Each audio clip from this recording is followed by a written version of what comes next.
નમસ્કાર મિત્રો. આપણે ગયા વિડીયોમાં જોયું કે કોઈ એમ્પ્લોયીમાં પાર ડોક્યુમેન્ટ આપણે સીસીએના લોગિનમાંથી કેવી રીતે મોકલવું અને એમ્પ્લોયીના લોગિનમાંથી એની બેઝિક ઇન્ફોર્મેશન જે મોકલેલી હોય ડોક્યુમેન્ટ એની વેરીફાઈ કરવી, એ ડિટેલમાં મિસમેચ હોય તો સીસીએનું ધ્યાન દોરવું અને પાર ડોક્યુમેન્ટ ડિલીટ કરાવીને ફરી જનરેટ કરાવવું.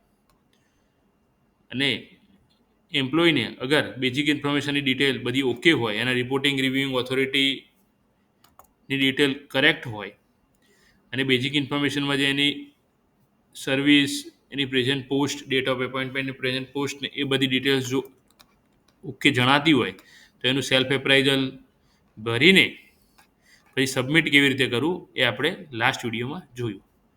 હવે આપણે આના પછીના વિડીયોમાં રિપોર્ટિંગ ઓફિસરમાં જઈને એ ડોક્યુમેન્ટનું એપ્રાઇઝલ કઈ રીતે ભરવું, એનું મૂલ્યાંકન કઈ રીતે કરવું એ જોઈશું. અહીંયા આ જે આપણે યુએટી એન્વાયરમેન્ટ ઉપર એક ટેસ્ટ પાર ડોક્યુમેન્ટ જનરેટ કર્યું છે તરંગ અંધારિયાનું. એના રિપોર્ટિંગ ઓથોરિટી છે under secretary IT budget and US અને એમનું એચઆરપીએન નંબર છે 2002272510. આપણે એમનું લોગિન કરીને આ ડોક્યુમેન્ટનું મૂલ્યાંકન કરીશું, રિપોર્ટિંગ કરીશું.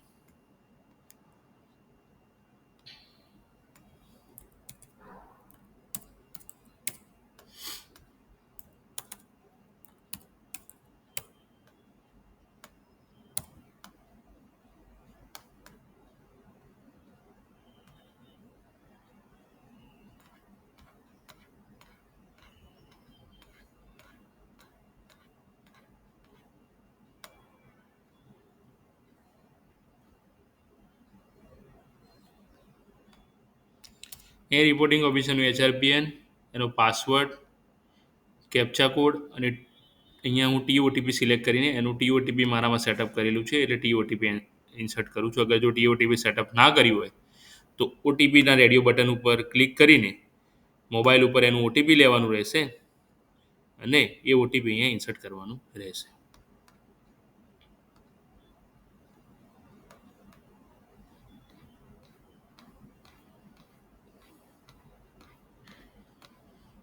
અહીંયા ઓટીપી કે ટીઓટીપી બંને ઓપ્શનમાંથી એક ઓપ્શન સિલેક્ટ કરીને આપણે લોગિન કરી શકીએ છીએ.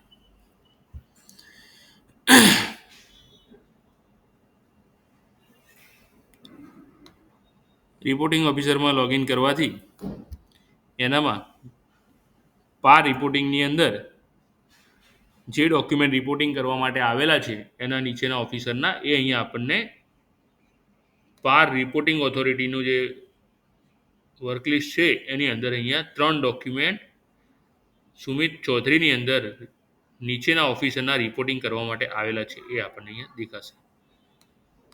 અહીંયા મેનેજર મોડ્યુલની અંદર પાર ડોક્યુમેન્ટમાં રિપોર્ટિંગ ઓફિસર ડોક્યુમેન્ટની લિંક ઉપર ક્લિક કરવાથી આ પેજ ઓપન થાય છે અને ડેશબોર્ડ ઉપર અહીંયા રિપોર્ટિંગ ઓથોરિટીમાં કેટલી પેન્ડિંગ આઇટમ છે એ જોવા માટે અહીંયા પાર રિપોર્ટિંગનું જે ગ્રીડ છે એના ઉપર જે નંબર દેખાય છે એ એટલા ડોક્યુમેન્ટ એ રિપોર્ટિંગ ઓફિસરમાં રિપોર્ટિંગ કરવા માટેના પેન્ડિંગ ડોક્યુમેન્ટ છે.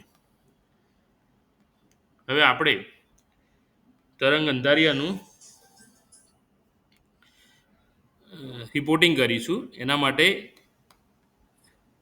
એની એપ્રાઇઝી નેમમાં જે બ્લુ કલરની અંદર હાઇપરલિંક છે એના ઉપર ક્લિક કરવાથી એ વેબ ફોર્મ ઓપન થઈ જશે. અહીંયા રિપોર્ટિંગ ઓથોરિટી એમ્પ્લોયની બેઝિક ઇન્ફોર્મેશન, એણે ભરેલું સેલ્ફ એપ્રાઇઝલમાં ખાસ એની જે ડ્યુટીઝ અને એસાઇનમેન્ટ જે વર્ષ દરમિયાન કરેલા છે એનું ખાસ પૂર્વક નિરીક્ષણ કરશે. બરાબર, બધી ડિટેલ્સ ચેક કરી લેશે કે એને વિગતો બધી જે ભરેલી છે એ એમના ધ્યાન પ્રમાણે બરાબર છે.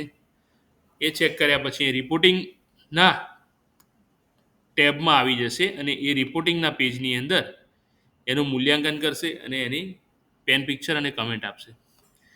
એમાં પહેલી ફિલ્ડ છે કે એ જે એમ્પ્લોઈઝે વર્ક પ્લાન અને એની એકમ્પ્લિશમેન્ટ બતાવી છે એની સાથે એ એગ્રી છે કે નહીં.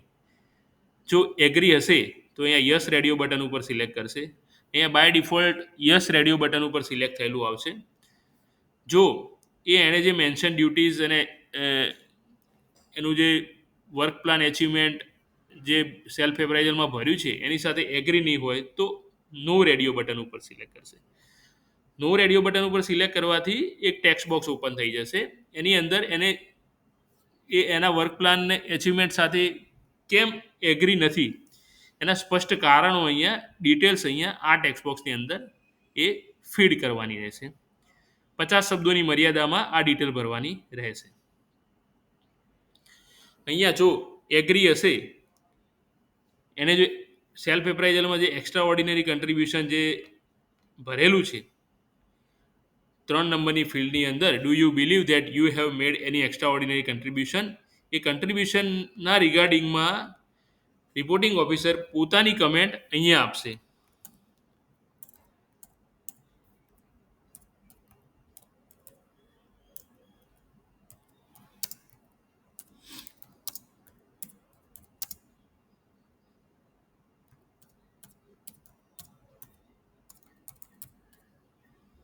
અહીંયા 200 કેરેક્ટર્સની લિમિટ છે તો 200 કેરેક્ટર્સની લિમિટની મર્યાદામાં અહીંયા રિપોર્ટિંગ ઓફિસર પોતાની કમેન્ટ આપશે.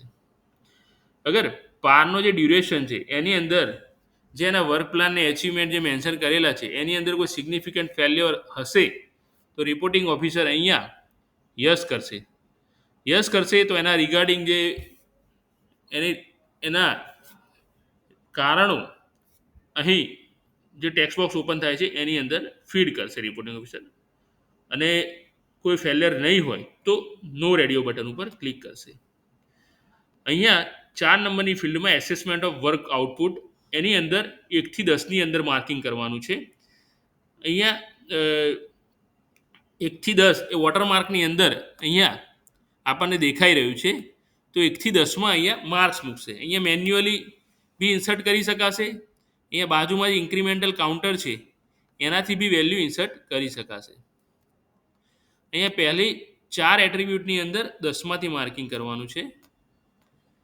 એના પછીના જે એસેસમેન્ટ ઓફ પર્સન એટ્રીબ્યુટ છે એમાં 1 થી 5માં માર્કિંગ મૂકવાનું છે. એમાં મિનિમમ માર્કિંગ 1 અને મેક્સિમમ 5માંથી માર્ક અહીંયા દરેક એટ્રીબ્યુટમાં રિપોર્ટિંગ ઓફિસરને આપવાના છે.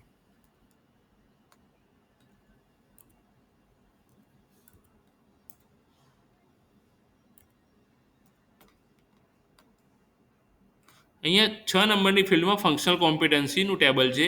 એની અંદર જે એટ્રીબ્યુટ છે એમાં બી 5માંથી માર્કિંગ કરવાનું છે. 1 થી 5માં મિનિમમ લઘુત્તમ ગુણ 5 મૂકવાના છે અને મેક્સિમમ લઘુત્તમ 1 અને મેક્સિમમ 5 ગુણ મૂકવાના છે. અહીંયા જે એસેસમેન્ટ ઓફ ઓર્ગેનાઇઝેશન ડિસિપ્લિન છે એની અંદર જે માર્કિંગનું જે કોલમ છે એ ડિસેબલ મોડમાં આવશે. એ સિસ્ટમ કેપ્ચર્ડ માર્ક્સ છે. એમાં એમ્પ્લોયીએ પોતાનું જે એપીઆર સબમિશન છે પ્રેવિયસ યરનું એ 31 જાન્યુઆરી સુધી કરેલું હશે તો એને 2 માર્ક્સ મળે છે. અગર એને કોઈ એના સબઓર્ડિનેટના એનું પોતાનું જે પાર છે એ ટાઈમલાઈનમાં અહીંયા 15 મે છે. આપણે આ વખતે અહીંયા 30 મેની ટાઈમલાઈન કરેલી છે. અગર ટાઈમલાઈનની અંદર એમ્પ્લોયી પોતાનું સેલ્ફ એપ્રાઇઝર ભરીને રિપોર્ટિંગ ઓફિસરને મોકલી આપે છે તો એનો 1 માર્ક્સ મળે છે. અને એના નીચેના તાબાના ઓફિસરના 85%થી વધારે એમ્પ્લોયીના જો રિપોર્ટિંગ કરીને રિવ્યુઇંગ ઓફિસરને 15 જૂન પહેલાં મોકલી આપે છે ટાઈમલાઈનમાં તો એના 2 માર્ક્સ અહીંયા મળે છે જે સિસ્ટમ જનરેટેડ આવે છે. એ રિપોર્ટિંગ ઓફિસરે ફીડ કરવાના રહેતા નથી. એને ઉપર આપેલા એટ્રીબ્યુટમાં 95માંથી ગુણ મૂકવાના રહેશે. અહીંયા હવે પહેલો જે પોઈન્ટ છે એની અંદર દરેકને કન્ફ્યુઝન થતું હોય છે તો આપણે ક્લિયર કરી દઈએ કે અહીંયા આપણે 2023-24ના પાર જો જનરેટ કર્યા છે એનું મૂલ્યાંકન કરી રહ્યા છીએ તો અહીંયા એમ્પ્લોયીના 2022 એપીઆર 2022નું જે સબમિશન છે એ એણે 31 જાન્યુઆરી 2023 સુધીમાં જો સબમિટ કરેલું હશે તો એના અહીંયા 2 માર્ક્સ એને મળે છે. એ ખાસ નોંધી લેવાનું રહેશે. અહીંયા રિપોર્ટિંગ ઓફિસર ઇન્ટેગ્રિટીનો જે ઓપ્શન છે એ સ્પષ્ટ સિલેક્ટ કરશે. અહીંયા જો ડાઉટફુલ ઓપ્શન સિલેક્ટ કરે છે તો અહીંયા એનું પેન પિક્ચર મેન્ડેટરી થઈ જાય છે. એને એ રિગાર્ડિંગ પેન પિક્ચર આપવું પડશે.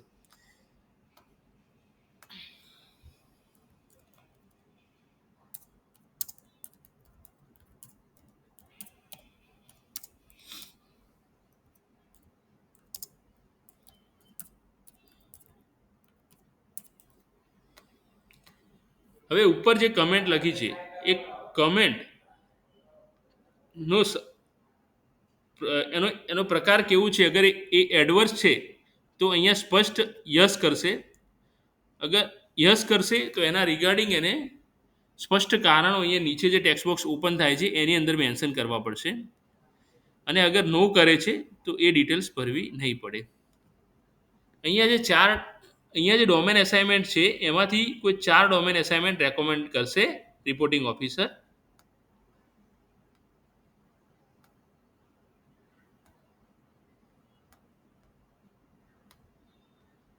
અહીંયા નીચે રિપોર્ટિંગ ઓફિસરે જે 100માંથી માર્કિંગ કરેલું છે એનું ટોટલ માર્કિંગ છે અહીંયા નીચે ઓવરઓલ એસેસમેન્ટમાં બાય ડિફોલ્ટ ડિઝેબલ મોડમાં સમ થઈને આવી જશે.